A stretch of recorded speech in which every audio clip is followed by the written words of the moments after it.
All right, today we're going to break down a pretty wild source document. It claims to have done a forensic audit that uncovers this hidden system of contracts that it says is running in the background of our everyday lives.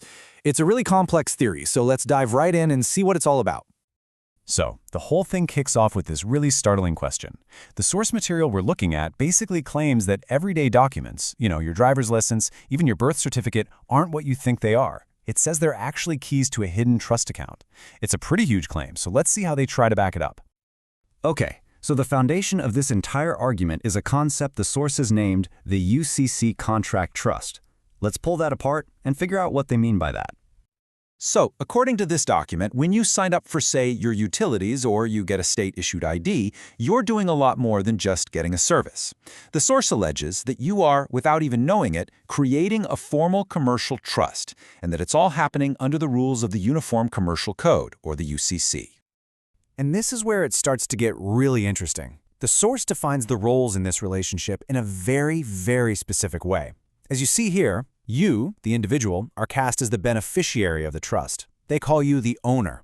And the agency on the other side, whether it's the DMV or the power company, is the administrator or the contractor, who supposedly has a legal duty to act in your best interests. So, if this system is real, how does the source claim to have actually found it? Let's take a look at how they say their audit works. The first big piece of evidence they point to is something that's missing. The audit claims that the contractor, the agency, never actually cites the specific UCC or tax code sections that they're operating under. And the argument here is that this silence suggests they're working under some kind of implied authority, not a clearly defined law.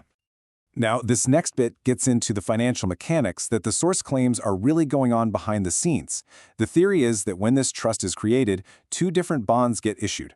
There's a performance bond, which is tied to taxable debt money, and then there's a payment bond, which is tied to non-taxable labor money, and that's supposed to represent your actual value. And this brings us to an absolutely crucial part of the source's argument. It's all about redefining what a bill is. The document says that your utility statements and other bills aren't just demands for cash. No, it claims they are actually bills of credit. And if that were true, it would mean that you, the owner, could theoretically use them to settle up against the funds held in those bonds we just talked about. Okay, but how do you prove any of this, right? I mean, if this system exists, you'd need evidence. Well, the source provides a very specific method for creating a paper trail to document what it calls a breach of that trust.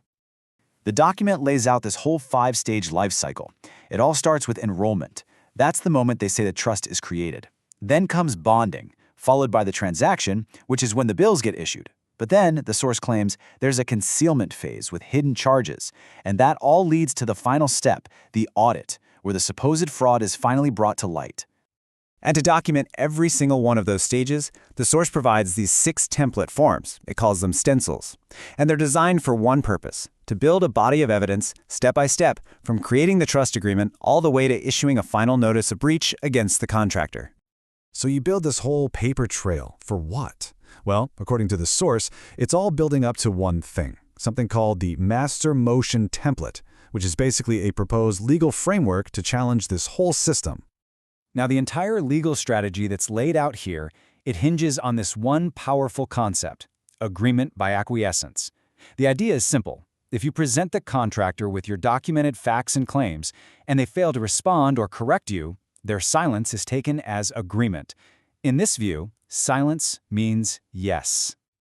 So, using that principle of silence as agreement, the motion then levels 2 major accusations. First is non-disclosure, the claim that the contractor was hiding financial activity from you.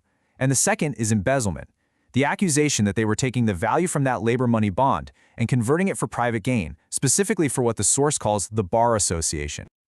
All right, so when you pull all of these different threads together, what you end up with is the source document laying out this really detailed framework for what it alleges is a massive systemic fraud. So, just to sum up the core claims here, the source says that public agencies are secretly acting as fiduciaries, that they are deliberately leaving out key legal and tax codes, that they're extracting value from you through a hidden 2-bond system. The courts are being used to file hidden charges for private profit, and that all of this, put together, amounts to embezzlement. And this quote from the document itself really gets to the absolute heart of the alleged crime. The central claim is that non-taxable value, that labor money, is being improperly converted into taxable private profits through these hidden service charges. And, according to the source, that's just fundamental fraud. So, at the end of the day, this whole forensic audit presents a really fascinating, though definitely unconventional, theory. And whether you see it as a bombshell revelation or just a theory, it forces you to think, doesn't it? It leaves us with this big, final question about the real power of a contract and what kinds of unseen agreements might be shaping the world around us.